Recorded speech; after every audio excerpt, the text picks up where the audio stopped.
오늘은 거룩하고 복된 주님의 날입니다. 다 같이 자리에서 일어나셔서 살아계신 하나님께 예배드리겠습니다.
주께서 심지가 견고한 자를 평강하고 평강하도록 지키시리니 이는 그가 주를 신뢰함이니이다.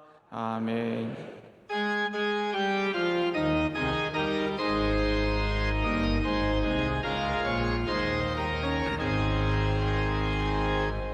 만복의 근원 하나님, 온 백성 찬송 드리고 천사여 찬송하세. 찬송 성부 성자 성령.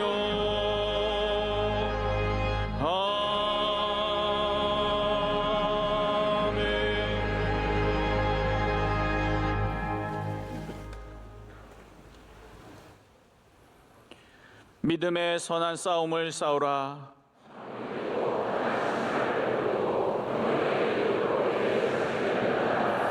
육체의 연단은 약간의 유익이 있으나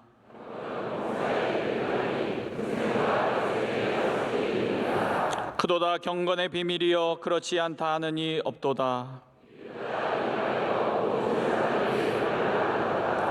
이 모든 일에 전심전력하여 너의 성숙함을 모든 사람에게 나타나게 하라. 아멘. 이 시간 하나님 앞에 감사와 참회의 기도를 조용히 올려드리겠습니다.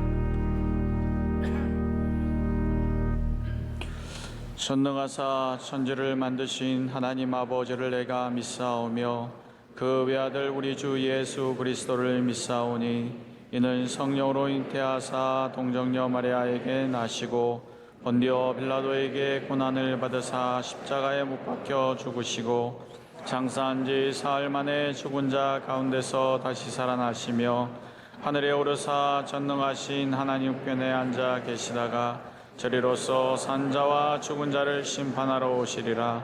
성령을 믿사오며 거룩한 공예와 성도가 서로 교통하는 것과 죄를 사하여 주시는 것과 몸이 다시 사는 것과 영원히 사는 것을 믿사옵나이다. 아멘.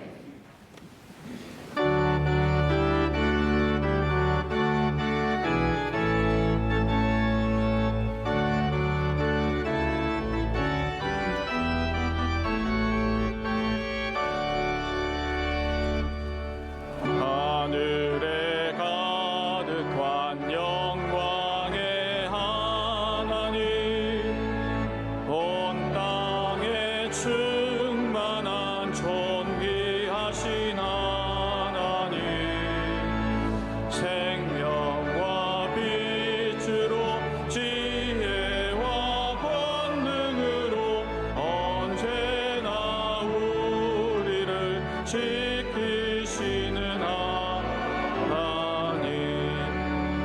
성부와 성자와 성령 삼위의 하나님, 우리 예배를 받아주시옵소서.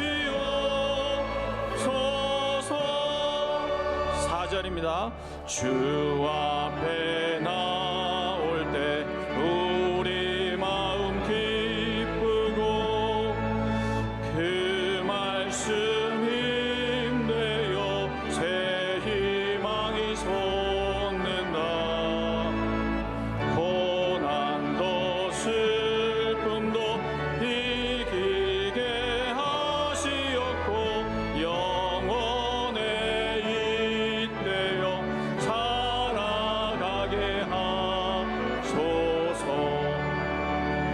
우리의 사랑과 기쁨, 생명의 하나님, 우리 예배를 받아주시옵소서.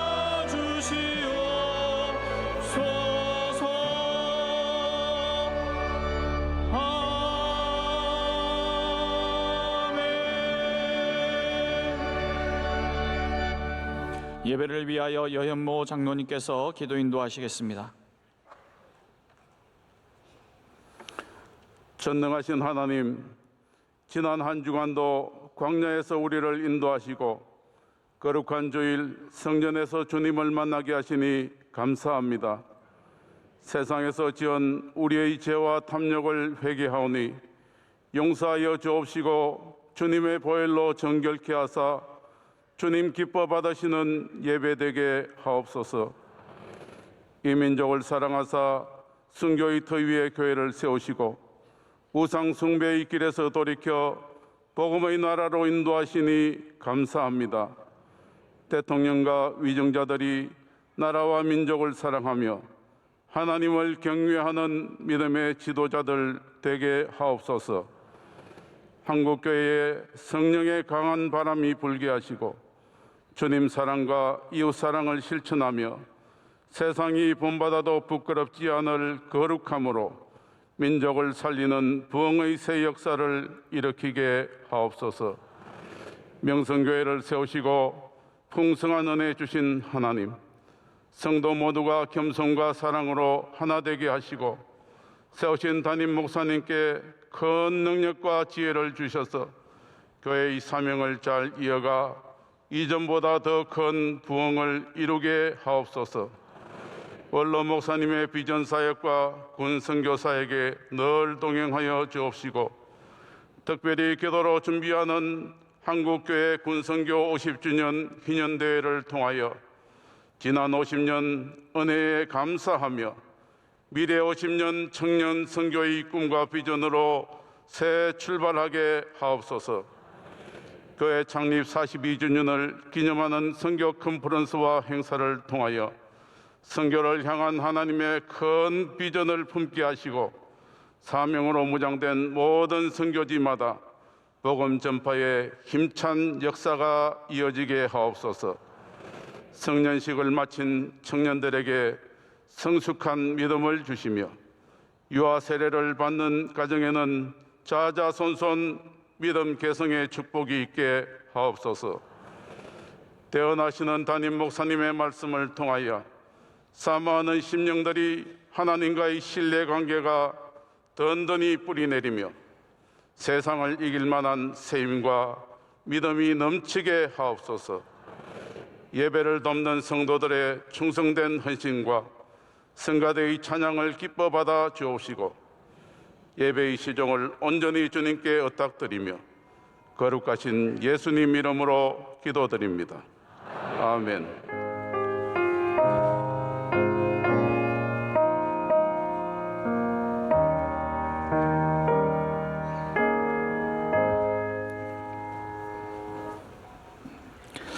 오늘 우리에게 주시는 하나님의 말씀은 신약성경 히브리서 11장 6절에서 10절까지 말씀입니다. 신약성경 히브리서 11장 6절에서 10절까지 말씀을 장성길 최은희 집사님께서 봉독해 주시겠습니다.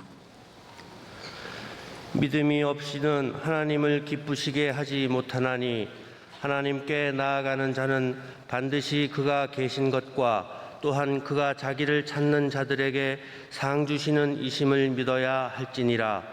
믿음으로 노아는 아직 보이지 않는 일에 경고하심을 받아 경외함으로 방주를 준비하여 그 집을 구원하였으니 이로 말미암아 세상을 정죄하고 믿음을 따르는 의의 상속자가 되었느니라. 믿음으로 아브라함은 부르심을 받을 때에 순종하여 장래의 유업으로 받을 땅에 나아갈새 갈 바를 알지 못하고 나아갔으며 믿음으로 그가 이방의 땅에 있는 것 같이 약속의 땅에 거류하여 동일한 약속을 유업으로 함께 받은 이삭 및 야곱과 더불어 장막에 거하였으니 이는 그가 하나님이 계획하시고 지으실 터가 있는 성을 바랐음이라. 아멘. 담임 목사님께서 교회 소식을 전해 주시겠습니다. 네, 오늘 명성교회 3부 예배 오신 모든 성도 여러분들, 또 함께 C채널과 유튜브로 예배 드리신 모든 분들에게 주님의 은혜가 함께 하시기를 축복합니다. 대신방을 잘 마쳤습니다. 우리 수고해 주신 목회자 여러분들과 또 함께 참여해 주신 모든 교구 총무단, 또 구역장님들, 또 신방 대원님들 한 분 한 분 감사드리고, 또 여러분의 집으로 또 이렇게 함께 예배 드리기 위해서 모신 모든 성도님께도 진심으로 감사를 드립니다. 다음 주일에는 좀 중요한 행사가 우리 교회에서 있습니다. 우리 한국기독교 군선교연합사역 희년대회 50주년 예배를 저희 명성교회에서 저녁 예배 때 갖습니다. 이 일을 위해서 우리 많은 분들이 한 1000여 명 정도 되는 손님들이 오시는데 우리 교회가 도와드려야 할 것들이 참 많이 있습니다. 여러분께서 참고하셔서 우리 다음 주에 잘 기억하셔서 우리 돕는 일에 힘써 주시기를 부탁을 드리겠습니다. 창립 기념주일 광고 계속해서 기억하시고 기도해 주시기를 바랍니다. 오늘 4부 예배 후에는 유아 세례식을 갖습니다.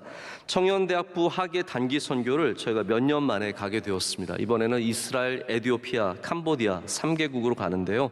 우리 많은 청년들이 참여하고 있습니다. 여러분께서 안전하게 건강하게 잘 다녀올 수 있도록 기도해 주시면 감사하겠습니다. 통일준비위원회에서 행사를 갖습니다. 참고해 주시고요.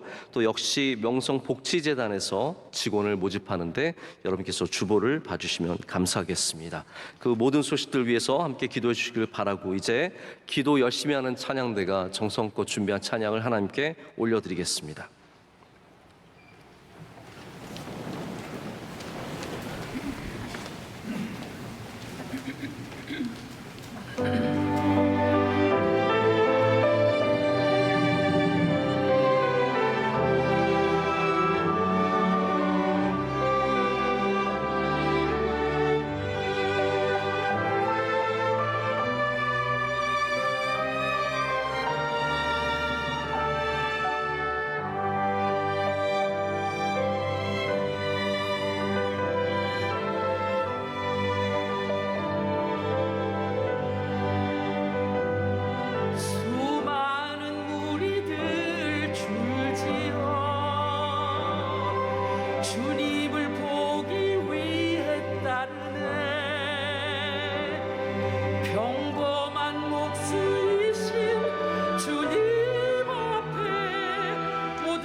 이제 말씀으로 내받는 시간입니다. 담임 목사님께서 신뢰 삶, 잘 믿는 것은 무엇인가 라는 제아의 말씀 주실 때 큰 은혜의 시간 될 줄로 믿습니다.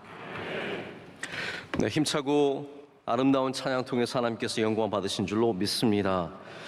오늘 우리가 읽은 본문 히브리서 11장의 말씀은 우리가 보통 믿음장이라고 불리는 굉장히 중요한 성경의 장입니다. 이 11장의 시작은 이렇습니다. 믿음은 바라는 것들의 실상이요 보이지 않는 것들의 증거니 선진들이 이로써 증거를 얻었느니라. 여러분, 이 말씀은 어떤 말씀입니까? 믿음, 우리가 신뢰의 가장 기본 중의 기본이라고 할 수 있는 믿음이 바로 우리가 바라는 것이며 우리가 기대하는 것이며 우리가 보고 있는 것인데, 그 모든 것들이 보이지 않는 가운데, 아직 이루어지지 않은 가운데 하나님을 신뢰하며 걸어가는 것이 믿음이다라고 얘기하고 있습니다. 좀 더 쉽게 말씀을 드리자면 믿음이라는 것이 보이기 때문에, 선명하기 때문에 쫓아가는 것이라기보다는 보이지 않음에도 불구하고 쫓아갈 수 있느냐라는 것이다라는 것을 성경이 얘기하고 있습니다. 메시지 성경은 이렇게 좀 더 쉽게 번역을 하고 있습니다. 삶의 근본 사실은 이것입니다. 하나님을 신뢰하는 이 믿음이야말로 삶을 가치 있게 하는 든든한 기초입니다. 믿음은 볼 수 없는 것을 볼 수 있게 하는 단서입니다. 우리 조상을 다른 사람들과 구별해 준 것이 바로 이 믿음의 행위였습니다. 아멘. 선진들이 이로써 증거를 얻었느니라 라는 말은, 다시 말하자면 우리의 믿음의 선조들이 다른 이방인들과 다른 사람들과 구별된 것이 바로 이 믿음 때문입니다 라고 말하고 있습니다. 저는 이 말씀만 우리가 자꾸 곱씹어 봐도 굉장히 은혜가 많을 거라고 생각을 합니다. 그런데 이 믿음의 말씀, 바로 우리가 바라는 것이며 보이지 않는 것을 믿는 것이다라고 말하는 것이 바로 우리 세상에서 살아가는 우리가 세상 사람들과 구별되는 기준점이라는 것을 기억할 필요가 있습니다. 그러면서 오늘 본문 말씀, 우리가 읽은 말씀은 그 믿음의 대표적인 인물 두 사람을 우리에게 소개하고 있습니다. 한 명은 노아이며 또 한 사람은 아브라함입니다. 물론 그 뒤에 가면 이제 사라가 나오기 때문에 사라까지 이야기할 수 있으면 더 좋겠지만, 우리가 시간상 오늘 노아와 아브라함만 읽고 그분들의 이야기를 통해서 믿음의 가장 그 중심에 있는 이 믿음장이 보여주는 잘 믿는 방식의 기본이 무엇인지를 좀 함께 생각해 보고자 합니다. 제가 한때 청년들을 참 많이 상담했던 적이 있습니다. 우리 청년대학부를 섬길 때, 그리고 제가 교회를 나가서 다른 곳에서 섬길 때 우리 많은 청년들을 만나면서 정말 시도 때도 없이 상담하고 면담하고 그들과 대화를 나눴습니다. 네, 그때는 참 피곤하고 어려웠습니다. 목회도 해야 되고 말씀도 준비해야 되고 또 많은 일들로 상담을 하다 보면 굉장히 지쳤는데, 제가 지금 돌아보니까 그때 나누었던 우리 청년들과의 이야기가 제가 사람을 이해하고 여러분들의 삶을 조금이나마 이해할 수 있는 굉장히 중요한 자원이 되었고 저희 목회의 자양이 되었다는 그런 생각을 갖게 됩니다. 그때 우리 청년들이 가졌던 이야기들 이렇게 더듬어서 생각해 보면 대부분 그러한 문제가 있었던 것 같아요. 목사님, 제가 기도하고 있는데 여전히 하나님의 뜻을 모르겠어요. 제가 이 중요한 문제를 갖고 하나님께 기도를 오래 하고 있는데 제가 하나님의 뜻을 분별할 수가 없겠어요. 어떻게 해야 할까요? 이게 대부분의 그 질문의 중심에 있는 기도하는 청년들이 갖고 있는 문제였습니다. 많은 고민들과 또 아픔과 상처와 결정의 문제들과 또 반대 지점에 있는 소망과 기쁨과 기대감들이 다 이러한 기도의 제목으로 이렇게 하나 되는 것을 제가 경험을 하게 되었습니다. 이런 기도 제목이 많더라고요. 이런 상담의 내용들이 많았습니다. 목사님, 제가 학교를 가야 되는데 어느 학교를 갈까요? 이 학교도 좋고 저 학교도 좋은데 어떻게 해야 할까요? 제가 직장을 가야 하는데 어떤 직장을 가야 할지 잘 모르겠습니다. 삼성도 됐고 LG도 됐는데 어디를 갈까요? 아무 데나 가라. 둘 차이 없다. 아무 데나 가라. 제가 고시를 5년 동안 봤는데 더 볼까요? 그만둘까요? 여러분, 이게 얼마나 명확하게 우리가 기도하면 알 수 있을까요? 쉽지 않거든요. 제가 선교를 가고 싶은데 올해 직장을 그만두고 선교를 갈까요? 아니면 직장 생활 계속할까요? 우리 부모님은 직장 다니라고 하시는데, 원로 목사님, 당신은 당회장 목사님이죠. 선교 가라고 하셨는데 제 마음에 이게 참 어렵습니다. 어떻게 해야 할까요? 제가 이번에 임원단에 선출이 되었는데, 제가 부름을 받았는데 제가 임용고시를 준비하고 있습니다. 어떻게 할까요? 교회를 섬겨야 할까요? 아니면 시험 준비해야 할까요? 제가 사람을 두 사람을 만나고 있는데 누구와 결혼해야 할까요? 너는 회개부터 해라. 이런 제가 듣고 바로 답을 줄 수 없는 그런 많은 질문들이 있었습니다. 그래서 저는 그때 제가 기억해 보면 명확한 답을 제가 줬던 기억이 별로 없습니다. 우리 함께 기도하자. 우리 함께 하나님을 붙잡자. 네가 그 길을 걸어가면 하나님께서 복을 주실 거야.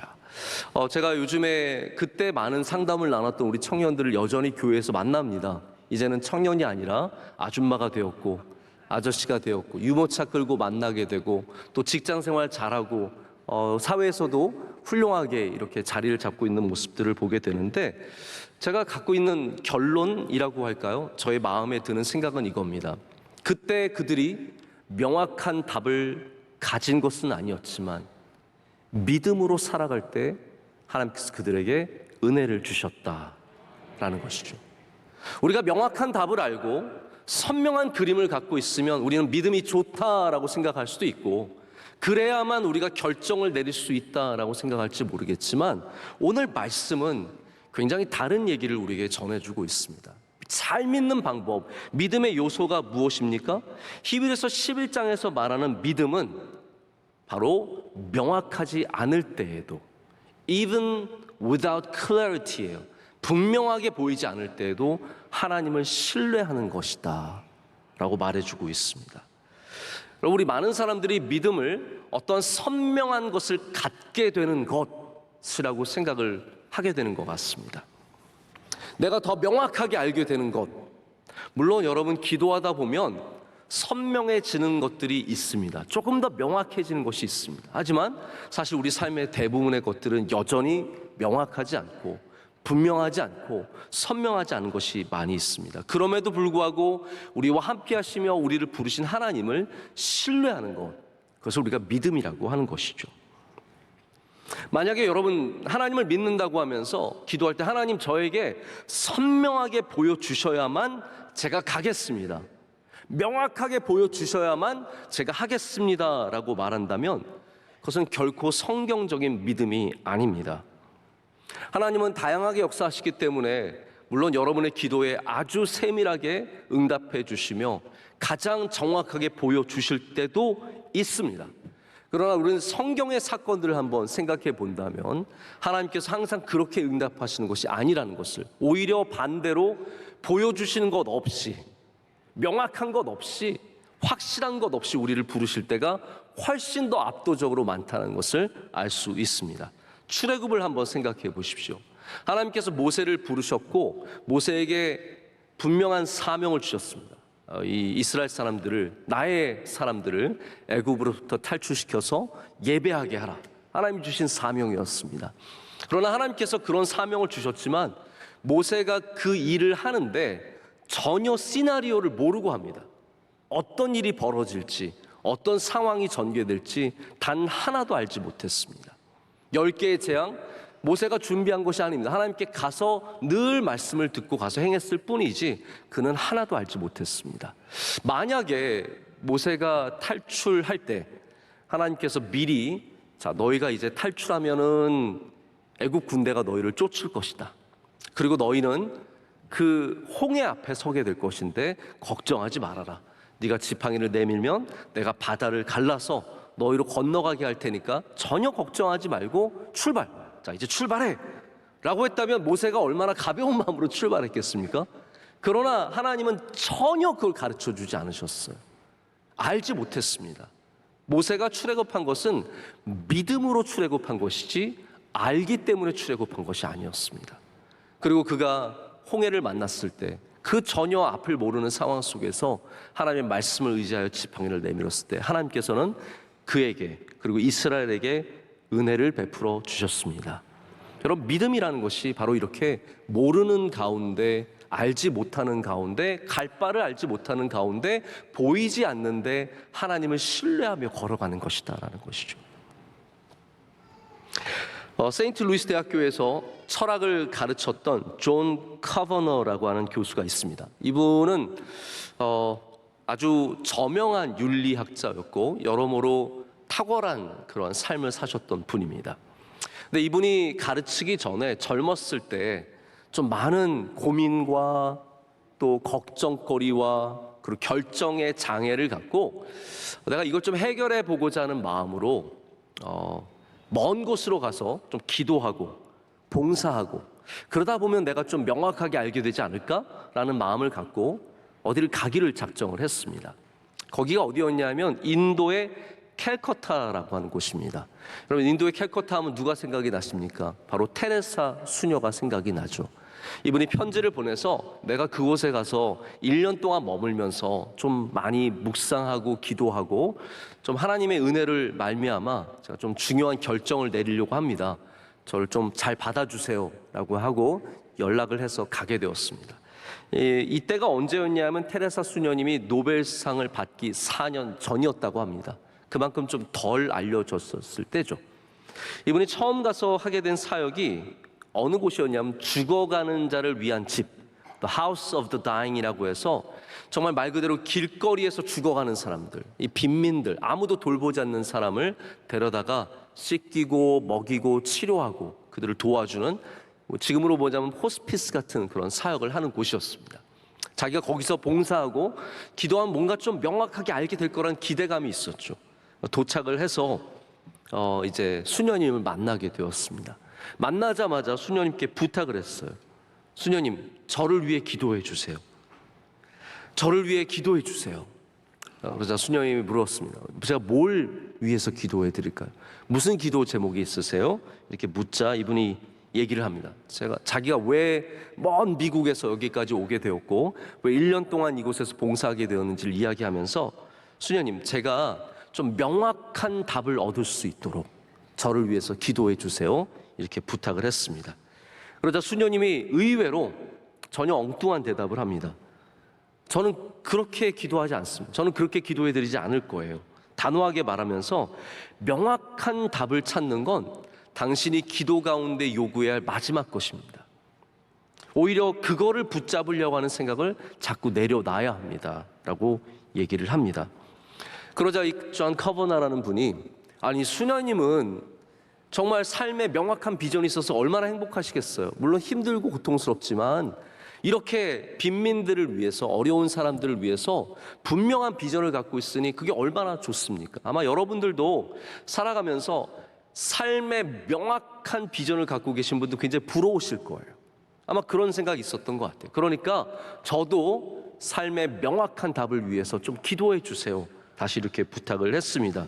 그때 수녀님이 웃으면서 이렇게 대답을 했다고 합니다. 자막을 보실까요? 저는 명확하게 무엇을 본 적이 없습니다. 제가 늘 소유했던 것은 신뢰랍니다. 그러니까 이제 당신이 하나님을 신뢰하도록 기도해 드릴게요. 여러분, 이 안에 농축되어 있는 의미를 아시겠습니까? 우리는 늘 명확한 답을 위해서만 기도했는데 사실 우리가 정말로 기도해야 할 것은 하나님을 신뢰하는 믿음이라는 것입니다. 우리는 늘 믿음과 확실함, 믿음 있으면 확실한 거야, 믿음 있으면 명료한 거야, 믿음 있으면 명확한 거야 라는 그러한 추측을 많이 하는 것 같습니다. 물론 실제로 그렇게 명확한 것들도 있지만 오늘 우리가 읽은 이 믿음장, 성경에서 소위 말하는 믿음장이에요. 믿음이 여기 농축되어 있다고요. 근데 이 믿음장에서 말하는 바는 사실 그렇지 않습니다.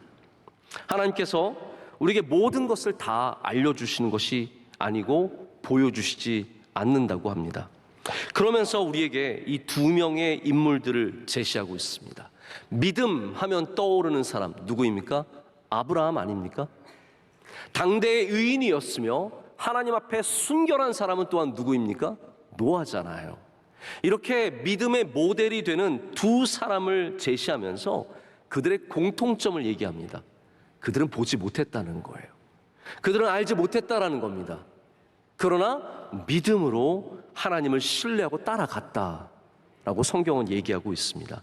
우리 한번 7절 말씀을 보실까요? 이렇게 기록하고 있습니다. 믿음으로 노아는 아직 보이지 않는 일에 경고하심을 받아 경외함으로 방주를 준비하여 라고 쓰고 있습니다.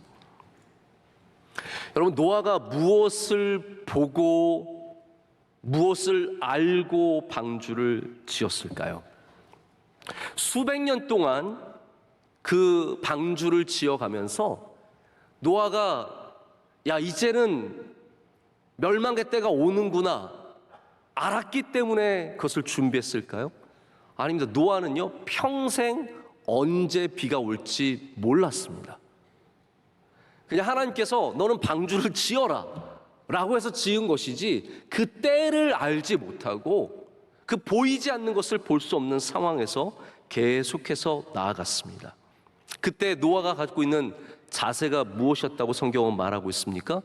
경외함으로 방주를 지었다라고 말하고 있습니다. 경외함이 무엇입니까? 하나님을 믿는 믿음이죠. 하나님을 두려워하는 마음, 하나님이 계신 것을 믿고 하나님의 뜻을 아는 가운데 그 경외함으로 그 때를 알지 못하지만 계속해서 방주를 짓고 준비했던 것을 보여주고 있습니다. 아브라함은 그러면 어떻습니까? 믿음의 조상이니까, 믿음의 대표적인 인물이니까 모든 걸 알고 있었겠지. 아닙니다. 아브라함은요, 아는 게 쥐뿔도 없었습니다. 어디로 가야 하는지, 무엇을 해야 하는지 하나도 아는 게 없었습니다. 그래서 성경에 이 표현 저는 참 좋아합니다. 갈 바를 알지 못하고 뭘 어떻게 해야 되는지 모르는 거예요. 오직 하나님만 신뢰함으로 나갔습니다. 그래서 그가 보여줬던 믿음의 모습을 순종하여라고 얘기하고 있습니다.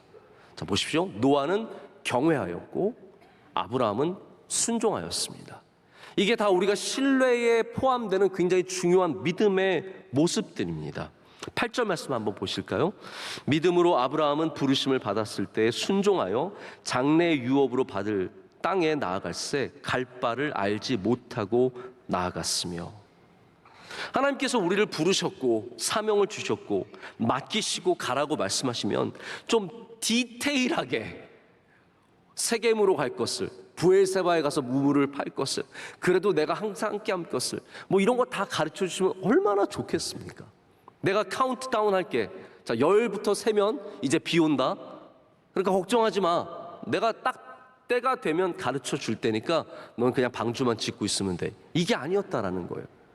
10, 9, 8, 7, 비 온다! 빵! 이게 아니었기 때문에 노아는 감당할 수 없는 시간들을 오직 하나님을 신뢰하는 경외함으로 보냈다라는 것이죠.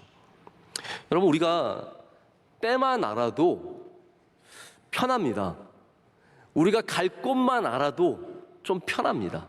근데 하나님은 믿는 자들에게 그런 명확한 것들을 잘 보여주시지 않습니다. 우리가 드레스 코드를 지킬 때 가져야 하는 기준을 TPO라고 합니다. Time, Place, Occasion이라고 하죠. 때와 장소와 상황, 이거를 알아야 우리가 옷을 제대로 갖춰서 입게 된다고 얘기합니다. 그래서 파티에 갈 때 입는 옷이 따로 있고 운동할 때 입는 옷이 따로 있죠. 제가 지난번에 우리 한국과 다른 나라들이 국가대표 친선 경기를 할 때 저희 아들과 함께 마침 표가 생겨서 가게 되었는데, 갔더니 다 빨간 옷 입고 있는 거예요. 저와 아들만 하얀 옷 입고 있어가지고, 이게 TPO예요. 그 상황에 맞게 해야 됩니다.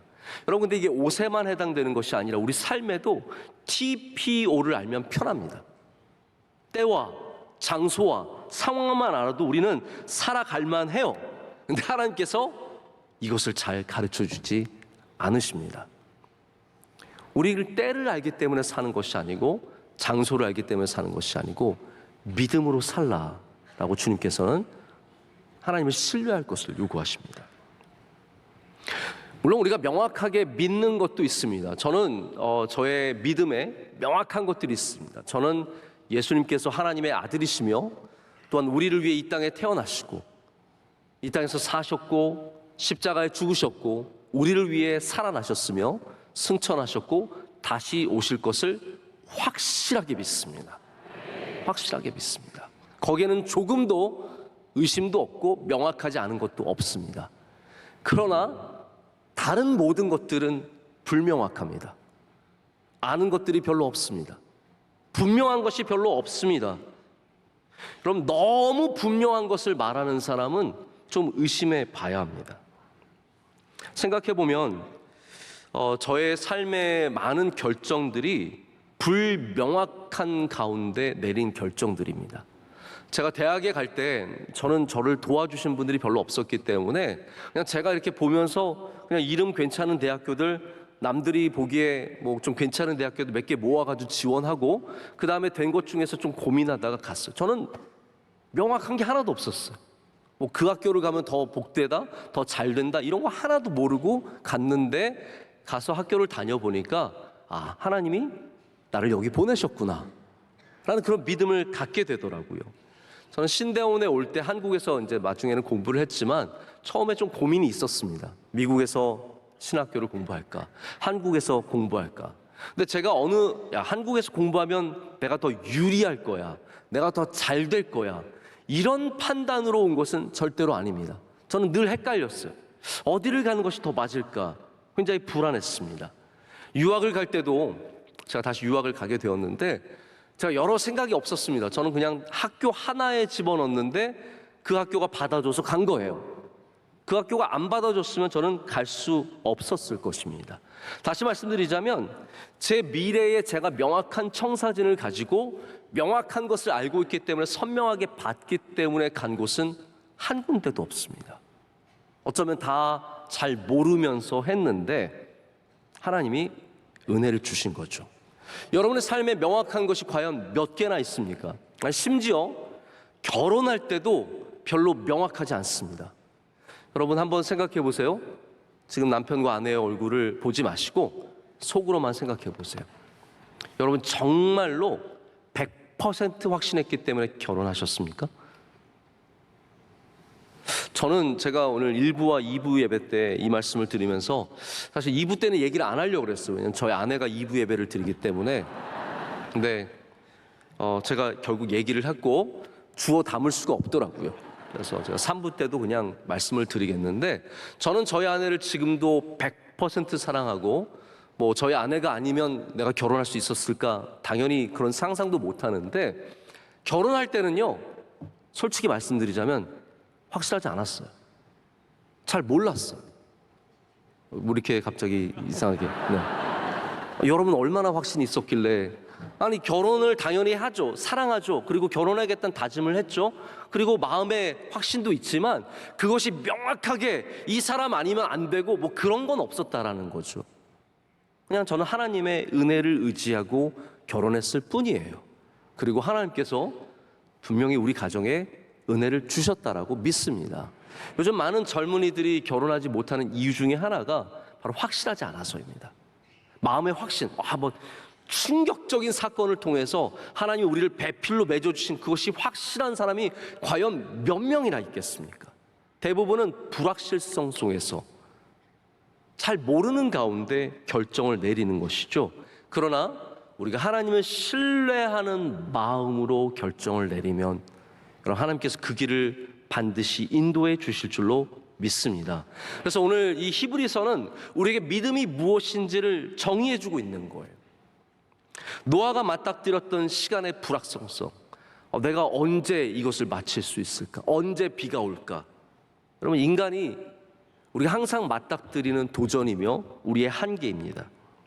노아는 이렇게 표현해 볼 수 있습니다. 하나님의 사명은 받았지만 하나님의 캘린더를 볼 수 없었습니다.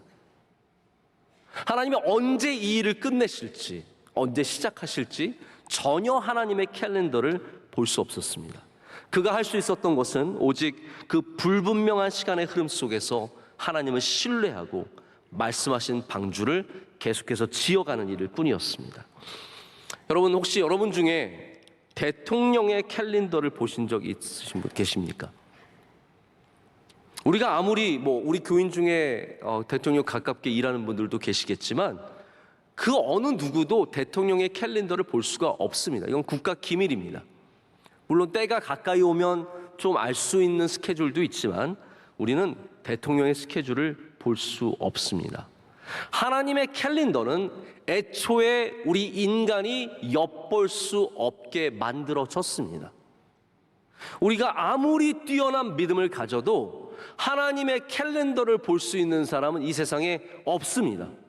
그러니까 누가 종말이 언제다라고 말하는 것은 그거는 아니라는 거예요. 어느 누구도 하나님의 캘린더를 볼 수 없습니다. 하나님은 노아에게도 안 보여주셨습니다. 모세에게도 안 보여주셨습니다. 아무에게도 보여주지 않으십니다. 예수님께서 승천하시기 전에 제자들이 마지막 예수님께 던진 질문이 있습니다. 여러분, 마지막 질문이라고 한다면 좀 중요하지 않겠습니까? 근데 이 질문의 핵심이 뭘 것 같으세요? 우리가 잘 살까요? 우리 애 몇 명 낳을까요? 제가 돈 많이 벌까요? 이런 거 아니었습니다. 한번 보시죠. 제자들이 이렇게 묻습니다. 주께서 이스라엘 나라를 회복하심이 이 때니까. 여러분, 제자들은 끝까지 시기와 때에 관심이 많았습니다. 이때냐는 거예요. 이때면 우리가 힘을 내서 열심히 할게요.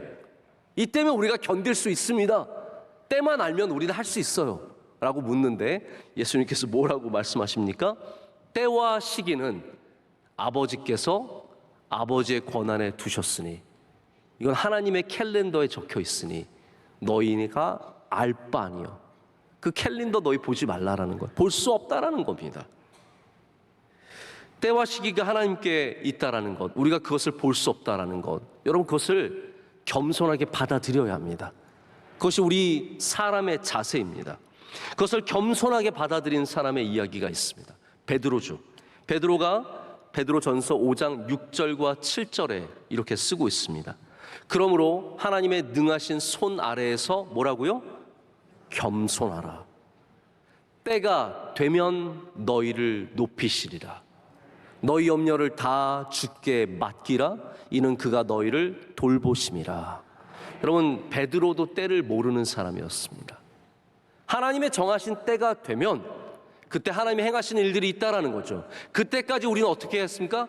겸손하게 우리의 모든 염려를 주께 맡기는 것입니다. 그러면 주님께서 우리를 돌봐주신다. 여러분, 주님은 우리의 목자이십니다. 그렇기 때문에 우리를 돌봐주신다라고 말씀하고 있습니다. 때는 우리가 영원히 알 수 없는 것입니다. 베드로는 그것을 너무나 철저하게 사역을 통해서 배웠습니다. 때는 나와 관계된 것이 아니다. 내가 해야 될 것은 오직 복음을 전하고 겸손하게 주님의 길을 따라가는 것이다 라고 말하죠. 이 때의 문제로 혼란을 겪은 교회가 있습니다. 데살로니가 교회입니다. 데살로니가 교회는 이제 종말이 왔다라는 생각을 가진 사람이 있었기 때문에 그들은 직장도 나가지 않고 일도 하지 않고 그들은 음식도 하지 않고 남들이 준비한 거 먹기만 하고 게으르게 잠만 자면서 이렇게 흥청망청 살았어요. 이제 종말이니까. 그러한 교회에게 바울이 편지를 보냅니다. 바울도 이 예수님의 기조, 때와 시기를 알 수 없다는 중요한 기조를 알고 있던 제자입니다.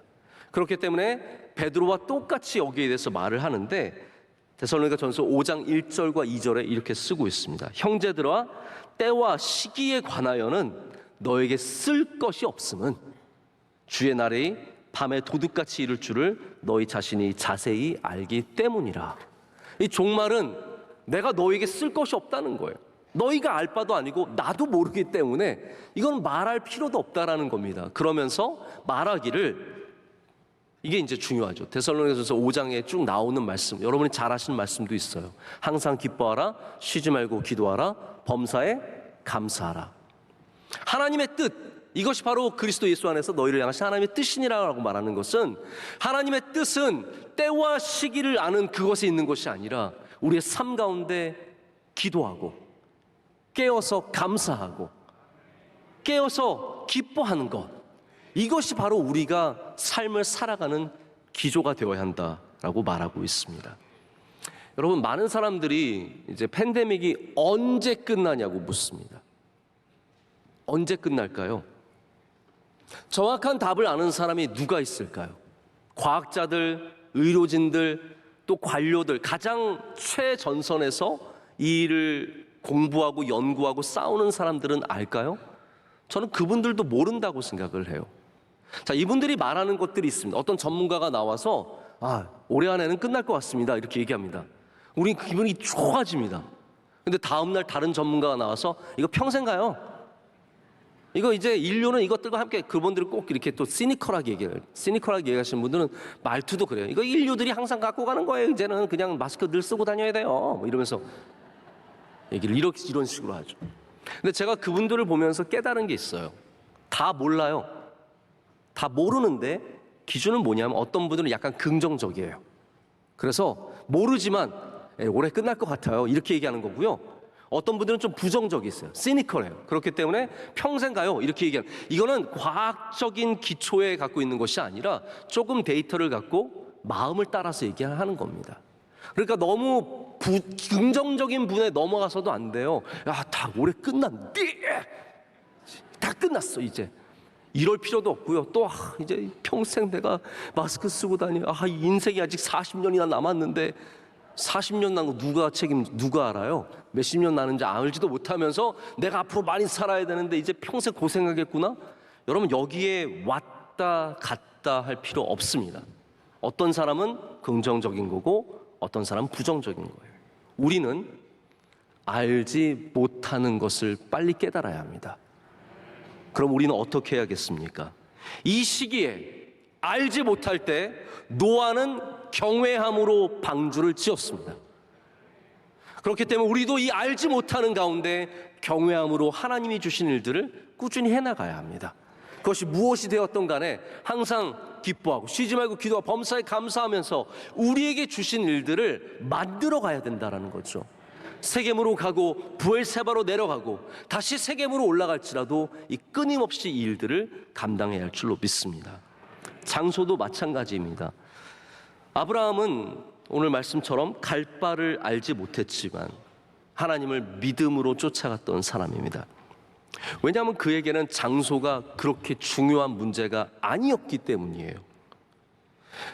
나중에 이제 조카 롯과 이제 아브라함의 종들과 싸움이 붙죠. 그래서 말하기를 네가 좌하면 나는 우하고 네가 우하면 난 좌할게라고 말을 합니다. 근데 하나님께서 아브라함이 가는 곳에 복을 주십니다. 여러분, 이것이 무엇을 의미합니까? 우리는 내가 좌하면은 잘 살 것 같고 내가 우하면 망할 것 같고 여기 가면은 잘 될 것 같고 저기 가면 망할 것 같은 두려움이 있기 때문에 결정을 내릴 때 굉장히 두려워합니다. 그래서 하나님께 명확하게 가르쳐 달라고 하죠. 근데 아브라함은 그게 아니에요. 네가 좌하면 나는 우하고 네가 우하면 난 좌할게. 여기 여러분 무슨 명확함이 있습니까? 아무것도 없습니다. 왜 그러냐면요, 아브라함은 장소가 아니라 방향으로 살았기 때문입니다. 하나님을 향한 방향. 이 방향만 있으면 우리의 자리가 어떠한 자리든지 우리는 여기에서 하나님의 뜻을 이루는 사람들이 됩니다. 어려운 자리, 왜 어려운 자리가 없겠습니까? 내가 원치 않았던 괴로운 자리도 있고 어려운 자리도 있지만 거기서 하나님을 향해 서 있으면 여러분, 우린 거기서 견딜 수 있고 소망을 품게 될 줄로 믿습니다. 올해 우리는 다시 원주 수양관에서 수련회를 갔습니다. 벌써 기대가 되고 또 마음이 들뜨기 시작합니다. 원주 수양관은 제가 80년대 중반에 우리 교회가 처음 매입을 했을 때 가정집이었을 때부터 제가 늘 가던 곳입니다. 처음 가던 길을 잊지 못해요. 버스를 몇 번을 갈아타고 힘들게 친구들과 함께 3시간, 4시간 걸려서 도착했던 기억이 너무나 생생합니다. 근데 몇십 년이 지나자 놀랍게도 하나님께서 우리 수양관 있다고 거기에 고속도로를 내주십니다. 고속도로가 이게 어마어마한 돈이 들어가는 건데 우리나라 정부의 멱살을 잡으셔서 거기다 고속도로를 내주십니다. 그리고 톨게이트를 그 수많은 도시 가운데 우리 수양관 앞에 톨게이트를 뽕 하고 내주시는 거예요. 여러분, 저는 그거를 보면서 정말 놀람을 금치 못했습니다. 지금 우리 수양관은 빨리 가면요, 미친 듯이 몰아가면 1시간 5분 정도면 도착합니다. 여러분 1시간 5분에 도착하시면 회개를 많이 하셔야 됩니다. 원로 목사님, 네, 1시간 단위로 다니십니다. 저는 참고로 1시간 15분 정도 걸립니다. 저는 원주 수양관 보면서 이게 우리가 만약에 이거 한 10년 뒤면 여기 고속도로 서겠구나. 그리고 여기 위치는 딱 톨게이트 낼 만한 곳이야 라고 명확한 그림이 있어서 선명하게 보이는 것이 있어서 샀다면 그건 정말 대단한 거죠. 근데 제가 압니다. 거기는 그냥 산골이었습니다. 아무것도 없는 산골. 보이는 것이 하나도 없는, 기대할 것이 하나도 없는 곳이었는데 그 장소가 지금의 장소가 된 것은 우리가 명확하게 알았기 때문이 아니라 하나님의 은혜가 있었기 때문이라는 거죠. 여러분, 명확하게 안다고 잘 사는 거 절대로 아닙니다.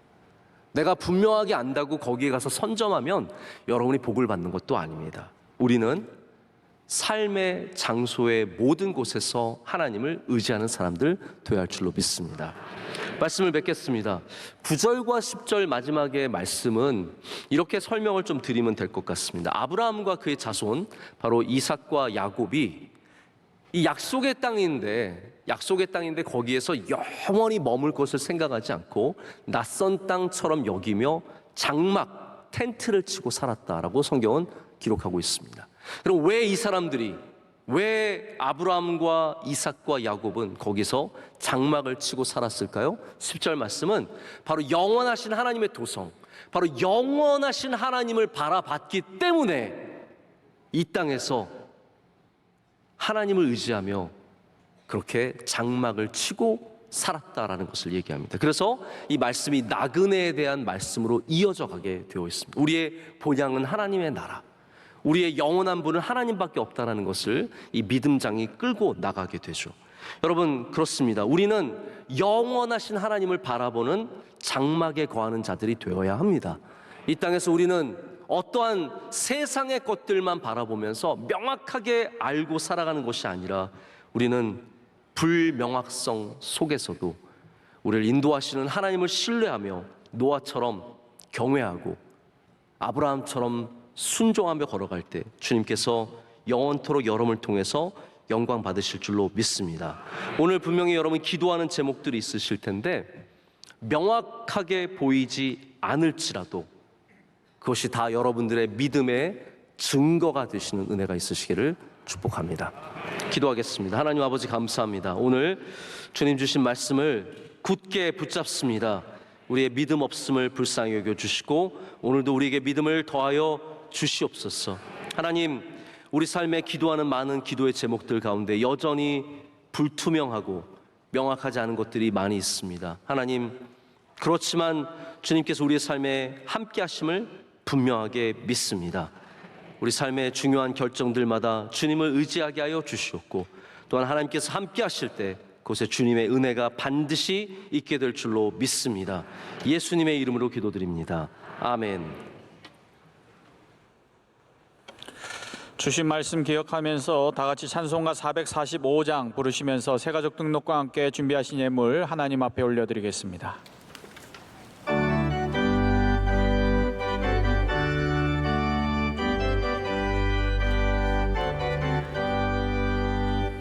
대산을 넘어 험곡에 가도 빛 가운데로 걸어가며 주께서 항상 지키시기로 약속한 말씀 변치 않네.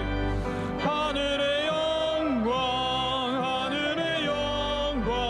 나의 맘속에 차고도 넘쳐 할렐루야를 힘차게 불러 영원히 주를 찬양하리. 캄캄한 밤에 다닐지라도 주께서 나의 길 되시고 나에게 밝은 빛이 되시니 길 잃어버릴 염려 없네. 하늘의 영광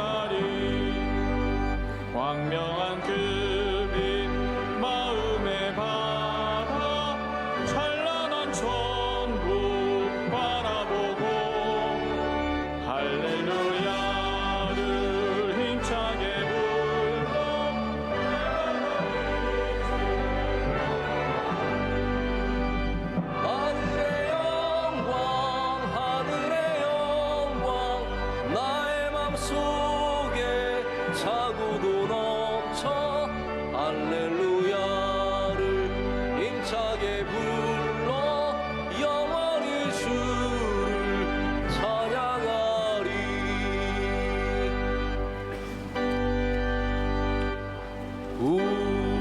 우리에게 양하신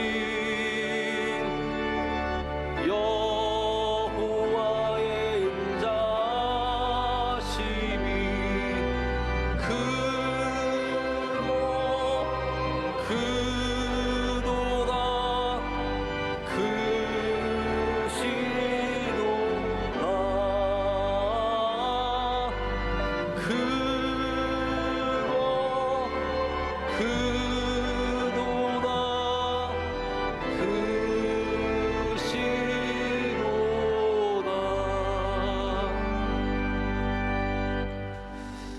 거룩하시며 아름다우신 하나님 아버지, 주의 사랑하시는 백성들을 이 시간 주님 가까이 불러주시니 감사합니다. 하나님, 여기에서 예배 드리시는 분들도 또 먼 곳에서 예배 드리시는 분들도 다 주님 가까이 거하는 은혜를 누리게 하여 주시옵소서. 하나님, 우리의 삶은 얼마나 불명확한지 모릅니다. 우리는 내일이 어떻게 될지 모르고 1년 뒤가 어떻게 될지 전혀 알 수 없는 존재들입니다. 하나님, 그렇기에 오늘도 주님을 의지합니다. 오늘도 주님을 신뢰합니다. 하나님, 주의 모든 사랑하는 백성들에게 크고 놀라운 은혜를 내려 주시옵소서. 하나님, 이 시간 정성을 다해 또한 우리의 기도의 제목을 담아서 예물을 올려드릴 때 주님께서 기뻐 받아 주시오며, 드리는 모든 손길들과 드리지 못한 분들에게도 하나님의 풍성한 은혜를 내려 주시옵소서. 하나님, 기도의 제목을 주님께 드립니다. 들어 주시옵소서. 두드리는 자에게 열리게 하여 주시옵고, 찾는 자에게, 구하는 자에게 하나님께서 허락해 주실 줄로 믿습니다. 대한민국 위에 은혜 내려 주시옵소서. 이 나라와 민족을 주의 장중에 붙잡아 주시고, 치솟는 물가와 불안정한 사회와 여러 외교의 산적한 문제들 하나님께서 길을 열어주시고 인도해 주실 줄로 믿습니다. 세우신 위정자들에게 지혜와 명철을 더하여 주시옵소서. 하나님, 한국교회와 세계교회가 이 마지막 팬데믹 때에 잘 견뎌내며 이겨내며 새로운 우리 비전을 갖고 나아갈 수 있도록 은혜 내려 주시옵소서. 우리 명성교회가 주님 주신 사명을 잘 감당하게 하여 주시옵고, 하나님, 수많은 성도들이 이곳에 와서 예배 드릴 때 하나님, 교회를 통해서 많은 은혜를 받게 될 줄로 믿습니다. 하나님, 오늘 예배 드리는 주님의 귀한 성도 예배를 기뻐 받아 주실 때 섬기는 주의 종들을 기억하여 주시옵소서. 기도하신 장로님, 그 기도를 기뻐 받아 주시옵고, 특별히 하나님 건강의 은혜를 허락하실 줄로 믿습니다. 하나님, 또한 오늘 성경 봉독한 믿음의 가정이 있습니다. 주의 장중에 붙잡아 주시오며 갑절의 은혜를 허락하여 주시옵소서. 삼부대 찬양대의 찬양을 기뻐 받아 주셔서 하나님, 모든 주의 종들이 충만한 성령의 은혜를 누리게 하여 주시옵소서. 하나님, 또한 예배위원들 한 분 한 분 기억하여 주시고 기름 부어 주셔서 귀하게 쓰임받게 하여 주시옵소서. 하나님, 다음 주에는 희년 대성회가 있고 또 창립 기념주일을 준비하고 있으며 여러 여름의 행사들이 있습니다. 이 모든 것 가운데 주의 은혜가 임하게 하여 주시오며, 하나님, 우리 긴장하며 기도하며 주님의 영광을 나타내기 위해 바짝 서 있는, 깨어있는 주의 성도들 되게 하여 주시옵소서. 모든 선교사님들 안위를 지켜주시며 특별히 사랑하는 원로 목사님 신원을 강건하게 붙잡아 주시옵소서. 이 모든 것을 주님께 감사함으로 아뢰며 예수 그리스도의 이름으로 기도드립니다. 아멘. 네, 오늘 3부 예배에 등록해 주신 분들이 여러분들 계십니다. 우리 크게 박수로 환영하겠습니다. 감사합니다. 네. 감사합니다. 네, 오늘 우리 찬양대의 찬양도 큰 위로와 격려와 힘이 되었습니다. 얼마나 귀했는지 모릅니다. 3부 찬양대 늘 사랑하고 축복합니다. 우리 박수로 축복하겠습니다. 감사합니다. 감사합니다.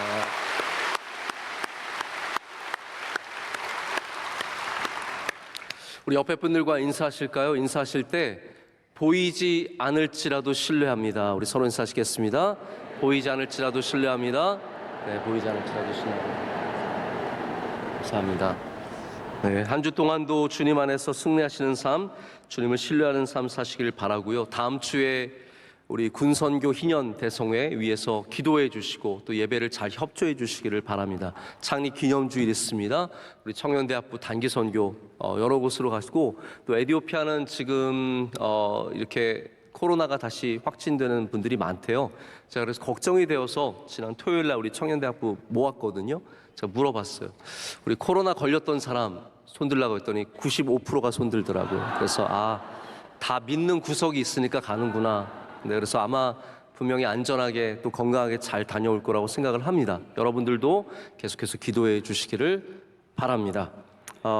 오늘 우리 더 이상 다른 순서는 없는데 일주일 동안 여러분 계속해서 기도로 깨어 계시고 주님 신뢰하시면서 복 많이 누리시기를 바랍니다. 마지막 찬양 우리 힘차게 하겠습니다.